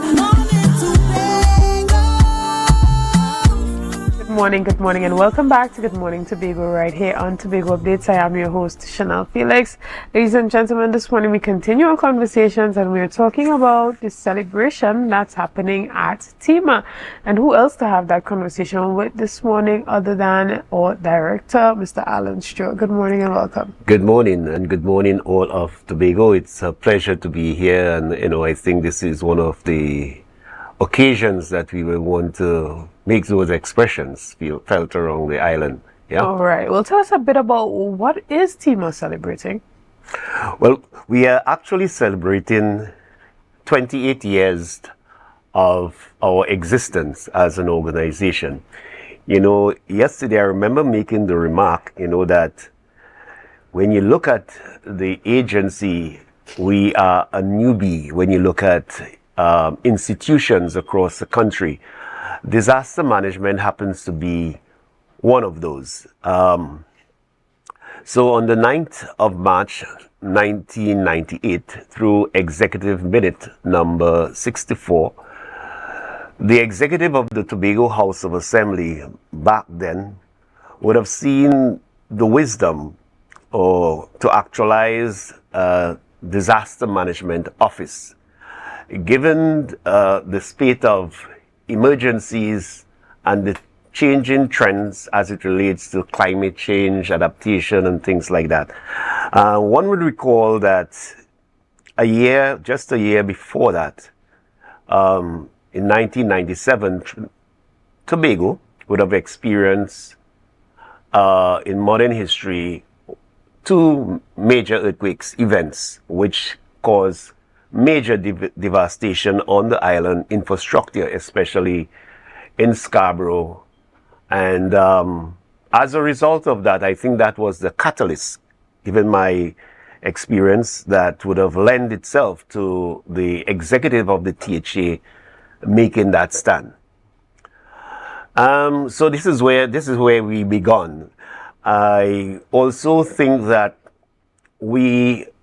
while we may say, yes, TEMA, we acknowledge that we are a newbie in the sense of institutions of the country, we came around in a time where the leadership and the executive worked hand in hand and allowing this institution to grow and to mirror the type of threats and what was required to have effective, or what some will call comprehensive, disaster management for the island. And it's important for us to recognize those milestones, those achievements, and therefore this year we take a trip through memory lane and look at where we came from, what are some of the major steps, what are some of the major developments, and what are some of the challenges that we would have encountered. And it takes us to where the THA is now heading as the strategic comprehensive planning pathway, or what during the election period you heard about the blueprint. Right. So that alignment is very important. As you know, it is structured in cycles up to year 2045. And TEMA is involved in all of that, in the sense that it's important as an agency to align ourselves with the policies of the Tobago House of Assembly and to ensure that we are relevant to those changes and those developments. Right. Recently, I saw that the United States will have made a contribution towards TEMA's technology. Can you tell us a bit about that? Certainly. Over the years, I must say we have had a very rich history with the U.S. government. I remember it began somewhere around 2005, 2006, when we embarked on a very ambitious project which still stands today, which is the CERT program, another major milestone. What is critical to understand is that the U.S. government, they actually currently assisting us with a plan that started somewhere in the 2016 as relates to the construction of a warehouse in Signal Hill. There were promises made, and the U.S. government continued to roll out these items. So if I could step back a bit, you recall just before the oil spill, the year which was 2023, there was a situation whereby the U.S. government would have made a donation of a field hospital to Tobago. As a matter of fact, they made 2 donations to us. And coming to the end of the conclusion or the construction of the warehouse, they would have promised to fulfill other obligations like the necessaries to move around equipment, offload equipment from trucks for the logistics purpose of providing relief to persons who have been affected. Not just here on the island, but as you will recall, Melissa, you will recall Beryl, TEMA played a very important role in coordinating relief to take to other islands in the Caribbean. Now, these are very heavy logistical arrangements, and it's important that the state of the art allow for relief management in a particular way where it must fit international standards. So what the U.S. is currently doing, you know, at the verge of our celebration, is also allowing for us to have the necessary software tools. And I think they would have made, I know they would have made another, yesterday they made available to us the landing of the necessary forklift to augment what we already had. And therefore, what the team at the warehouse would have communicated recently is that the larger of the boat normally will release a carbon footprint that was causing, you know, carbon dioxide in the building, in the enclosure, and therefore they have upgraded to an electrical type, motorized, to improve the process going forward. So you have training taking place with the use of the software. New persons who have come on board will have the understanding of supply management chain and what is required, how you store things. You know, they have issues like first in, first out. How do you tag? How do you move assets from the warehouse and account for it and things like that? These are very intricate areas of supply management that one needs to pay attention to if you have to be effective and also relevant to the aid in which you wish to supply to persons who are affected. Thank you. And even as you are celebrating this year, what does that celebration look like? Are there any events that are happening at TEMA? I know later on in the month, the Public Relations Department, they are looking at something to allow the TEMA to really have some festivities. I don't know the details of those. Those seem as though it's a big surprise. So I'm waiting to see what it looks like. But what we have been doing so far is showcasing the journey, you know, making reference to major milestones in our development. Sometimes it's imperative to do that. You know, I myself, there are things that stand out for me. You know, I remember in as early as 2001, the Tobago Emergency Management Agency, back then called NEMA, went the way of digitization, where, you know, you're hearing about that now, but that started in 2001. I remember having softwares that we were able to be online and do things in a real way, where we connect our crisis management platform. I remember the days in 2005, the coming on board of CERT, the community emergency response team. It's something new. You still have other places that do certain of volunteer programs. So while we have volunteerism, it's important to note that we have today we can see CERT as a very prominent fixture, and the region is looking at what we do here because it's really working. I always say that CERT makes TEMA looks good because it provide that prompt response to emergencies when they occur, when the rest of the island may be asleep, and other government institutions, based on the 7-4 arrangement. CERT is able to stand in the gap during those periods and effective response. Another major milestone that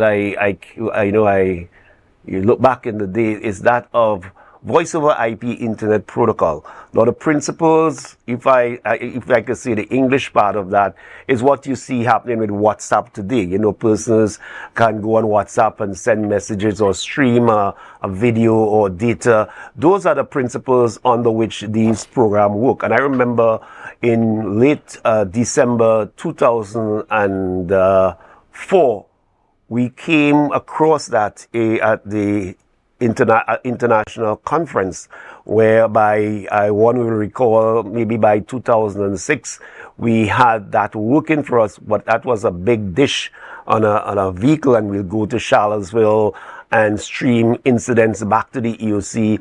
It was involved in 2009 when you had Shogum in the country, Summit of the Americas. That technology was sent to Trinidad, and we were able to stream to the various agencies. Now today that is commonplace, in terms of how you can stream videos. I see you all do it almost every morning, things like that.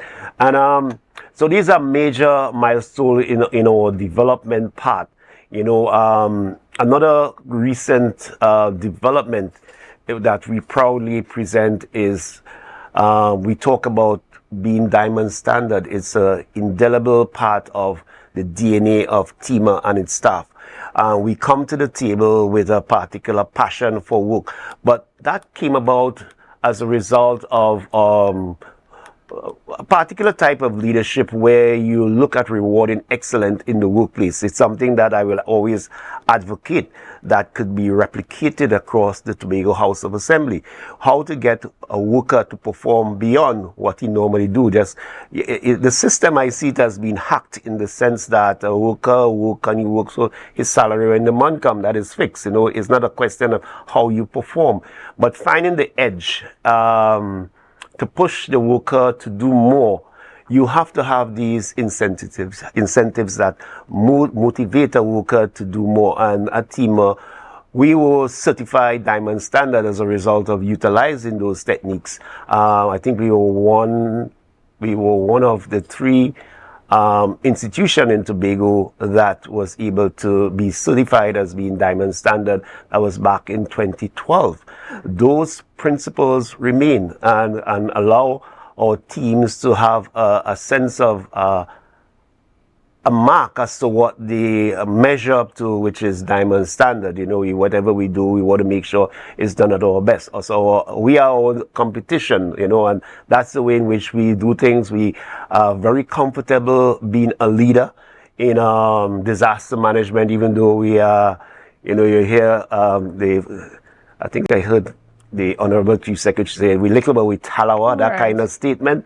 And therefore we feel comfortable, we take advantage of our small size on the island, and utilizing these initiatives and the support that we get, it encourages even institutions, global institutions, to want to come to Tobago and provide for us because they see where the resources go. It's very easy to work with. Right, excellent. Well, we want to thank you so much for being here this morning. Pleasure, as TEMA celebrates, is it 26 years? 28 years. 28 years Yes. in existence this year. And so we want to thank you for the work that you have been doing and the work that you guys continue to do to keep Tobago safe throughout disasters and non-disasters as well. Yes. Ladies and gentlemen, we want you to know that the Tobago Emergency Medical Services wishes to advise the public that this Dispatch Center, and phone lines will be temporarily unavailable today, Thursday the 12th of March from 8:30 a.m. to 4 p.m. This interruption is necessary to facilitate scheduled works by TNTech, and during this period, persons in need of emergency medical assistance are asked to contact TEMS on 721-4444. That's 721-4444 or 731-4444. The Tobago Regional Health Authority apologizes for any inconveniences caused and thanks the public for their cooperation and understanding as they work to ensure continued service reliability. Ladies and gentlemen, I want to thank you so much for being a part of this morning's discussions. Thank you for your likes, your shares, and your comments, and all that you have been doing and continue to do to make Tobago Updates the #1 broadcaster here on the island of Tobago. Again, I am Chanel Felix, and have a great day. A brand new dawning as the passion start to rise. The energy fill the skies. I say thanks for favor to wake up and hear me neighbor. 60,000 people strong.